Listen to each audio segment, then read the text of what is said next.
मातृशक्ति प्रकोष्ठ की अध्यक्षा आभा पांडे जी, जिनके निवास पर आज हम सब लोग इंदिरा नगर में होली मिलन के कार्यक्रम में एकत्रित हुए हैं। महामंत्री सरोज बाला सोनी जी, नारिकर्णी जी, और सबका नाम लूँगा तो ज़्यादा वो होगा। आप सभी मातृशक्तियों को सादर नमन। भाई आप लोग आराध्य हैं। बिल्कुल राम जी हैं। आज देखिए 16 तारीख से भारत रक्षा दल की ओर से होली मिलन का कार्यक्रम लगातार कंटिन्यूएशन में चल रहा है। 2 दिन तो दो कार्यक्रम भी हुए और आज हम लोग 11वें कार्यक्रम में जो है आभा पांडे जी के निवास पर उपस्थित हुए हैं। इस प्रकार के कार्यक्रमों के पीछे हम लोगों का मकसद है। अब जैसे दीप्ति जी बहुत पुरानी कार्यकर्ता हैं, मीरा जी देखिए बहुत पुरानी सदस्य हैं। इसी समय जो है इनके घर भी में गया था, जो है अपनी बड़ी बहन आप भी जो है जुड़ी थी, जो है सोशल मीडिया के माध्यम से जो है जुड़ी थी। तो मकसद ही यही है कि जो पुराने सदस्य कार्यकर्ता, छोटे छटके भूले भटके जो कार्यकर्ता हैं, अब जैसे कि आभा जी को जिम्मेदारी दी गई कि आप अपने क्षेत्र के कुछ बहनों को एकत्रित करिए, कुछ पुराने लोगों को निकालिए। तो उसी में देखिए कि जो है मंजू जी भी जो है आई, एक जागरूक नारी हैं, शुक्ला जी हैं, पांडे जी हैं, आगे नाम जो है सुमन पांडे जी जो है। तो इस कार्यक्रम से अगर हम कहते हैं कि यहाँ पर 2, 4, 5 पुराने कार्यकर्ता, कुछ नए लोग जो है अगर निकल करके आए तो यही हम लोगों की उपलब्धि है। और मकसद ही यही है कि देखिए आज एक सत्य को सभी लोग जानेंगे। बात करने को कोई लंबी चाहे जितनी करे, लेकिन सत्य यही है कि आज के समाज में स्थिति ये हो गई है कि होली में भी कोई किसी के यहाँ नहीं जा रहा है। बिल्कुल सत्य है। अपने घर में कहे कि महाराज कोई आया नहीं, हम कहे तो हमें भी चला चले जाएंगे। आज सत्य यही है कि लोग एकाकी जीवन की ओर तेजी से बढ़ रहे हैं। होली भी जो है अपने घर में खेल खाल लिए, आप लिए अबीर गुलाल जो है और रखे रहो कि लोग आएंगे खेलने, तो कहीं कोई नहीं जा हो रहा है। यहाँ तक कि मिलने भी लोग नहीं जा रहे हैं। ये बिल्कुल सत्य है। और ऐसा नहीं है कि किसी जगह बहुत जागरूक लोग हैं और बाकी जगह लोग नहीं। पूरा माहौल ही है, इसी प्रकार का माहौल बन चुका है। इन स्थितियों में हम लोगों ने एक प्रयास किया कि होली मिलन के बहाने हम लोग अपने लोगों से मिलने का भी प्रयास करेंगे, कुछ लोगों को एकजुट होने का प्रयास किया जाएगा और साथ ही एक मैसेज दिया जाएगा कि देखिए अभी आप लोगों ने कुछ देर पहले कुछ बात जो कि बिजनेस व्यापार और इत्यादि के बारे में, हम लोगों को देखिए किसी की बुराई करके मतलब स्वयं संतुष्ट नहीं होना है। हमको अपनी कमियों को ढूंढना है, हमें कमी क्या है और उनमें अच्छाई क्या है। उनकी अच्छाई यह है कि उनके जो भी तीज त्योहार होते हैं सब कितना धूमधाम से जो है मनाते हैं, लेकिन हम लोगों में व्यवस्था आ रही है। हम लोग ज़्यादा से ज़्यादा अपने घर में जो है वो लगा लेते हैं, कैसेट लगा लूँ करके गाना बज रहा, होली खेले रघुबीरा रथ में, और अमिताभ बच्चन का गाना चल रहा है कि जो है रंगभर से भीगे चुनर वाली, यही सब चल रहा। लेकिन समूह में लोग जो है एकत्रित हो करके ये सब नहीं। पहले फाग होता था, दरवाजे टोली जाती थी, लोग गाते बजाते थे साथ में जो है, ये सब चीज़ें खत्म हो गई हैं। तो इन चीज़ों को हम लोगों को शुरू करना है और शुरू करने की प्रक्रिया में इस कार्यक्रम का मकसद ही यही है कि जैसे आप हैं, आप दोनों लोग हैं, दीप्ति जी हैं, अंजना जी हैं, नीरा जी हैं, मंजू जी हैं, आप हैं, हम कहते हैं आप ही लोग जो है शुरुआत करिए अपने क्षेत्र में। जो लोगों के यहाँ आना जाना शुरू हो, कहीं एक समूह में एकत्रित हो करके। आज आप लोगों ने गीत संगीत से देखिए, संगीता जी ने भी बहुत बढ़िया जो है सुनाया। आपके अंदर छिपी प्रतिभा भी इस प्रकार के कार्यक्रमों के माध्यम से जो है निकल रही है। दूसरी बात यह है, हमने व्हाट्सएप पर एक मैसेज पढ़ा था, बहुत अच्छा हमें लगा था। एक ने कटाक्ष में कहा था कि हम अगर मुँह पे फूसा नहीं मार सकते हैं तो पेट पे लात तो मार सकते हैं, अर्थात आर्थिक बहिष्कार। हम लोग एक चीज का संकल्प लेना शुरू करें कि हमें देखिए प्रयागराज में कुंभ में बहुत बढ़िया योगदान वो किया।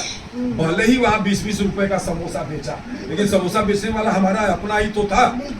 कोई बात नहीं, हमारा अपना मजबूत हुआ जो है, लेकिन इनके घर 20 रुपया वो समोसा जाता तो वो मजबूत होते। और उनका पैसा हम लोग देखिए, हम लोगों में कमी क्या है, हम लोग हर एक लोग के ऊपर ये बात लागू नहीं होती, लेकिन लगभग लोगों पर लागू होती है कि हम धर्म कर्म के कामों में आर्थिक सहयोगी नहीं बनते हैं। हमको मंच चाहिए, माला चाहिए, सबसे आगे का स्थान चाहिए, हर कुछ चाहिए, लेकिन जेब से पैसा न कहीं देना पड़े। ये हम सब में एक कमी है। उनके यहाँ क्या है, उनके यहाँ ये है कि वो रिक्शा चलाने वाला भी कुछ पैसा जकात के नाम पर जो है निकलता है। हमारे यहाँ का पैसा निकलता है। अगर अभी थोड़ा सा आर्थिक सहयोग मांग लीजिए तो बहुत से लोग जो है पीछे हो जाएंगे, आगे दिखाइए नहीं देंगे जो है इस रूप में जो है, भले वो इधर उधर उनका फालतू पैसा खर्चा हो जाए। लेकिन इसलिए जो है देखिए, ये वक्त है कि आज जिस तरीके से इजराइल जो है अपने अगल बगल 7 मुस्लिम देशों से घिरा हुआ है और अकेले दम पर एक इजरायली नागरिक के साथ कोई वो हो जाता है तो वो घुस के मारने का प्रयास करता है। मोदी जी ने भी जो है जब पुलवामा वो हुआ तो और घुस करके अटैक किया, जो है सर्जिकल स्ट्राइक किया, तो आज हम लोगों की भी स्थिति यही है। हमारे लोगों की स्थिति ये कि ये हम लोग भी जो है अफगानिस्तान और बांग्लादेश और पाकिस्तान और देश के अंदर छिपे गद्दारों से जो है हम सब जो है घिरे हुए हैं। हमारी आबादी भी 1947 के बाद और आज तक की स्थिति ये है कि जिस अनुपात में हमारी आबादी बढ़नी चाहिए थी, बढ़ने की बजाय हम 7.8% हमारी आबादी कम हो गई और उनकी आबादी 23% बढ़ गई। तो उन लोग जी, तो उन लोगों की स्थिति यह है कि हमारे बीच के कुछ लोग भ्रमित हिंदू, मैं उन्हें कहूँगा, वो समझ नहीं पा रहे हैं अभी चाल को जो है, अब चाहे अखिलेश यादव जी की या लालू प्रसाद जी की और राहुल गांधी की और ये वामपंथियों की जो है चाल नहीं, वो जात बिरादरी के नाम पर इनके साथ जो है जुड़ रहे हैं।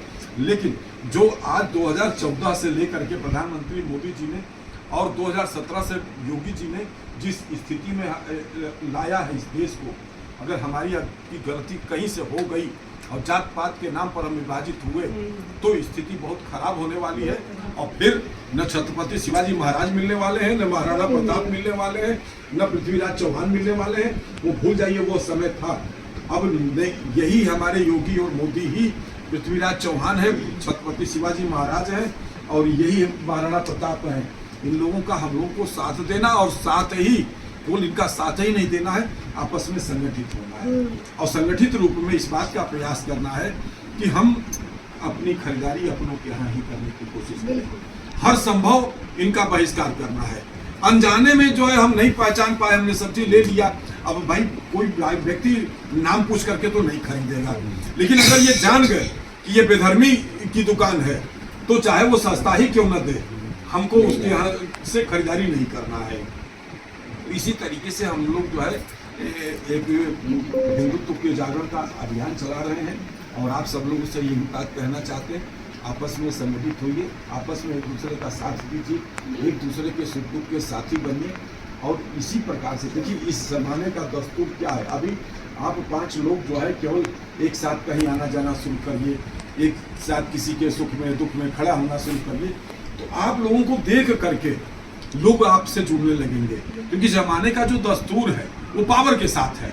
आज तमाम नेताओं को जो है आप देखिए, उनके साथ सेल्फी लेने में लोग जो है वो करते हैं, भले वो उनको जानता तक नहीं है जो है कोनो नहीं, लेकिन वो उसी में खुश रहे कि जो है फलाने के साथ हमारी सेल्फी हो गई, उनके साथ हमारी फोटो हो गई। फोटो के पीछे गिर तक जाते हैं लोग जो है कि कैसे फोटो नेताजी के साथ हमारी हो जाए। तो यह मतलब यह है कि लोग पावर के साथ, आप लोग पावर कर रहे हैं। पावर यही है कि जैसे आप जो है देखिए 3, 4, 5, 6, 7 लोग आप लोग यहाँ इंदिरा नगर में हैं, आप लोग किसी के यहाँ कोई बात है, सब लोग एक साथ पहुँचने की कोशिश करिए। किसी के घर शादी विवाह फंक्शन कुछ पड़ता है तो थोड़ा सा पहले से भागीदारी करना शुरू कर दी। बताओ हमारे लिए कोई काम हो तो है, थोड़ा हम कहते हैं अपने किसी के यहाँ शादी विवाह की कुछ फंक्शन है, थोड़ा पहले पहुँच कर देखिए उसका हौसला कितना बढ़ता है कि नहीं, देखिए हमारे अपने लोग जो है मौके पर आ गए हैं। तो अपनों का साथ देना है, अपनों को आगे बढ़ाना है और आपस में किसी भी रूप में कोई जातीयता रूपी में किसी भी रूप में भेदभाव नहीं करना है। हम सिर्फ सनातनी हैं, हम सिर्फ हिंदू हैं, यही भाव हम लोगों को अपने अंदर आत्मार्पित करना है और लोगों को इसके लिए जो है जागृत करना है। समय बदल गया है। देखिए, अगर हम लोग अब नहीं बदले तो आने वाला समय बहुत खराब है। हम लोग भी जैसे इजराइल मुस्लिम राष्ट्रों से गिरा है, वैसे ही भारत भी गिरा हुआ है। 2047 तक देखिए इंटरनली युद्ध चल रहा है।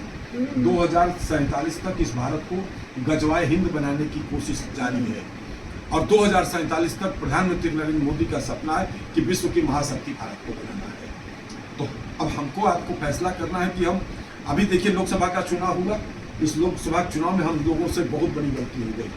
हम हिंदुत्ववादी लोग बनते हैं, भाजपा और सब कुछ पे बनते हैं, लेकिन हमारी बिरादरी वाले को समाजवादी ने भी अगर टिकट दे दिया तो क्या है मानसिकता, अरे कुछ भी है, हमारा बिरादरी वाला है, दुनिया जात देख रही, हम क्यों न देखें। और उसमें हुआ क्या कि जो है स्थिति ये हुई कि हम 33 पे आ गए उत्तर प्रदेश में, जहां हम 80 की 80 जो है जीतने जा रहे थे। और काश अगर हम जो है, हालांकि थोड़ी सी गलती हुई। गलती क्या हुई, जब 400 पार का नारा दिया गया तो 400 पार क्यों चाहिए ये बताने में हम असफल रहे। अगर ये कहते कि हमको 400 पार दोगे तो हम धर्मांतरण के खिलाफ कानून बनाएंगे, हमें 400 पार दोगे तो हम घुसपैठ के खिलाफ कानून बनाएंगे, हमें 400 पार दोगे तो हम जनसंख्या नियंत्रण कानून बनाएंगे, हमें 400 पार दोगे तो हम भारत को हिंदू राष्ट्र बनाएंगे, इस प्रकार की बात अगर की गई होती, हम समान नागरिक संहिता लागू करेंगे, इसलिए हमें 400 पार दो। लेकिन ऐसा नहीं हुआ।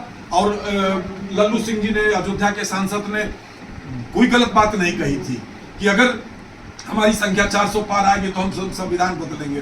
तो संविधान बदलने में होगा क्या कि जो है लोगों के बीच में गलत मैसेज चला गया कि ये लोग जो है संविधान बदल देंगे।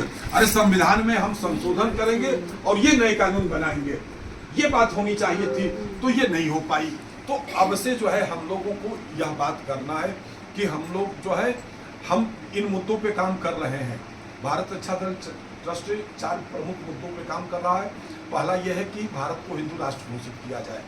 हिंदू राष्ट्र इसलिए घोषित किया जाए कि सन 1947 में जब देश का बंटवारा हुआ तो धार्मिकता के आधार पर हुआ था, तो ये भारत को हिंदू राष्ट्र होना चाहिए था अगर वो इस्लामिक राष्ट्र बना तो। लेकिन पंडित जवाहरलाल नेहरू जी की गलतियों के कारण ये ऐसा नहीं हो पाया। हम लोग हमेशा से जनसंख्या नियंत्रण कानून की बात कर रहे हैं। इंदिरा गांधी ने जब इमरजेंसी 1975 में लागू किया, उस समय हिंदुओं की ही नसबंदी हुई और बड़ी तादाद में हुई और उन लोगों ने साफ मना कर दिया कि हमारे मजहब में जो है ये नहीं है, इसलिए उनको जो है छोड़ दिया गया। और हुआ क्या, उस दौरान जो है 70 लाख जो ऑपरेशन हुए हमारे अपनों के हुए, लेकिन उनको जो है मजहब के आधार पर उनको छूट दे दी गई जो है।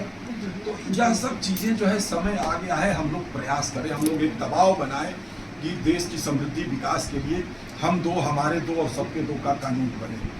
समान नागरिक संहिता जाति धर्म पंथ मजहब से ऊपर उठ करके सबके लिए एक कानून की व्यवस्था लागू हो। और अश्लीलता के खिलाफ जो अभी 8 मार्च को मातृशक्ति प्रकोष्ठ ने धरना भी दे करके प्रधानमंत्री जी को ज्ञापन भेजा है कि जो सोशल मीडिया पर अश्लीलता परोसी जा रही है, इसके खिलाफ एक आवाज़ बने। लेकिन इसको एक वैचारिक आंदोलन के रूप में हम लोग यह कर रहे हैं कि इस प्रकार के पोस्ट डालने वाले को तत्काल ब्लॉक करना शुरू करें।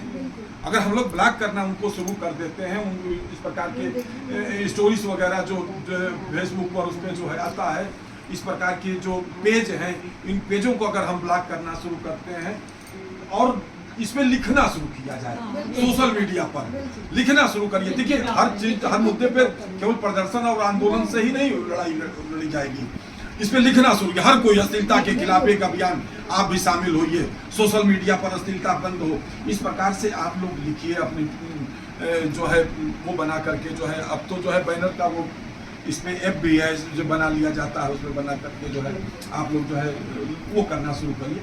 तो धीरे धीरे धीरे धीरे यह एक वैचारिक क्रांति बनेगी, एक वैचारिक आंदोलन बनेगा।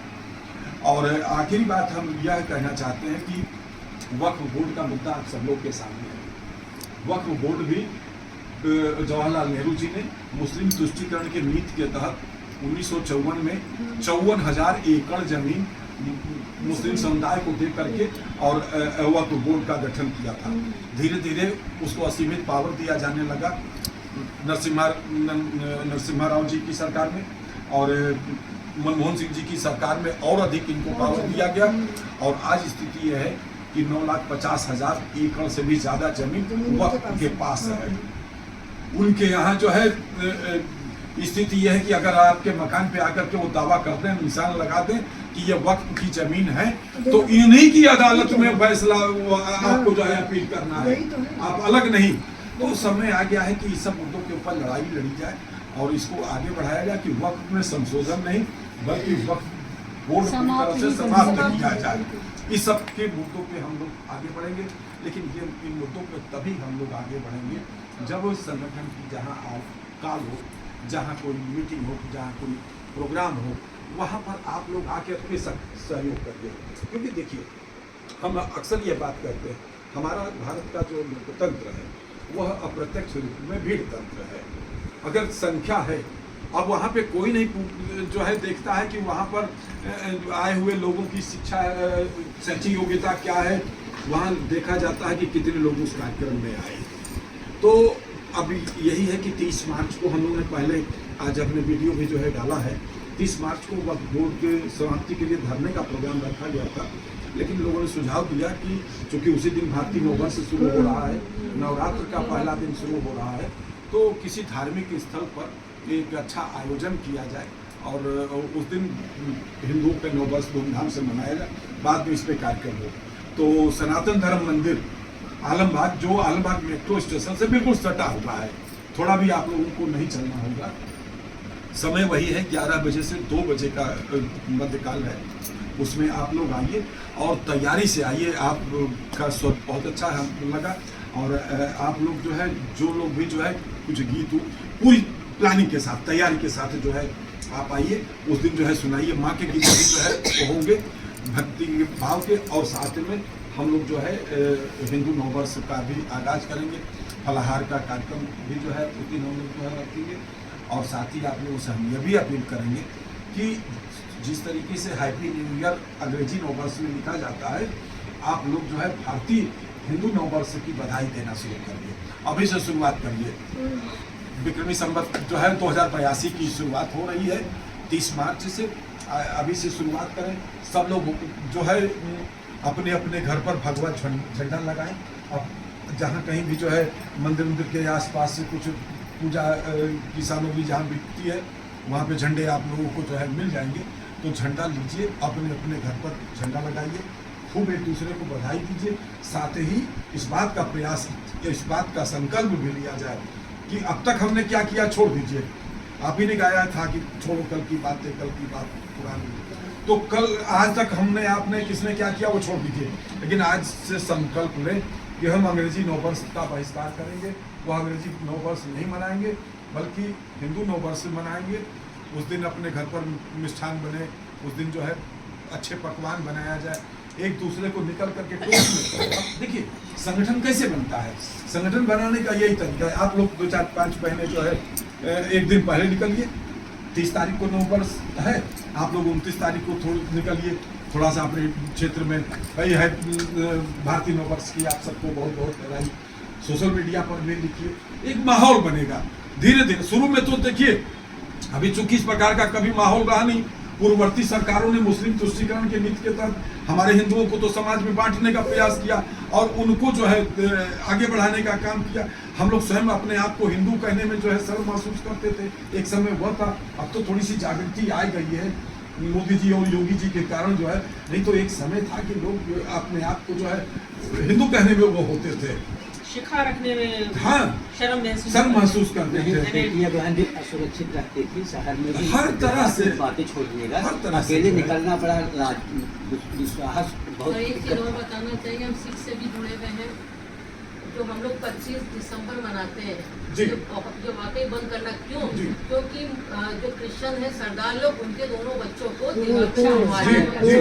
समझिए, वो छोटे छोटे बच्चे हमको जो वीडियो दिखाए थे तो मैं कि उस माँ ने अपने बच्चों को, हम लोग भी माँ है, अगर अपने बच्चों अरे बाहर मत जाना, डरना नहीं, पर उन बच्चों ने बिल्कुल ऐसा चुनवाया गया था और फिर भी होश भी था उन लोगों के। जब वो दीवार तोड़ी गई, सोचिन खत्म हो गया, मेरे पास वीडियो आई थी, सोचिन खत्म हो गए, खत्म नहीं हुए थे। शहादत उनकी अभी जो शहादत चलती 21 दिसंबर से लेके पूरा जो सड़क पे निकलते हैं ये जो सोचते हो कि अरे ये सरदार लोग जो निकल रहे हैं ये चलाते हैं, वो चलाते नहीं है, वो उनकी शहादत में अपने को जख्म देते हैं कि उन बच्चों की जो शहादत होती है इसमें नगर कीर्तन निकलता है, तो वो अपने ईश्वर के लिए जितना वो खुशी में नहीं निकालते, उनका आज भी चलता है। और हम लोगों हिंदुओं में एक चीज़ की बहुत कमी है कि हम लोग क्या करते हैं, बच्चों को अपनी रामायण पढ़ाते नहीं है, कुछ करते नहीं है, घर में गीता नहीं रखते और कहते हम लोग की एक शिव पुराण है,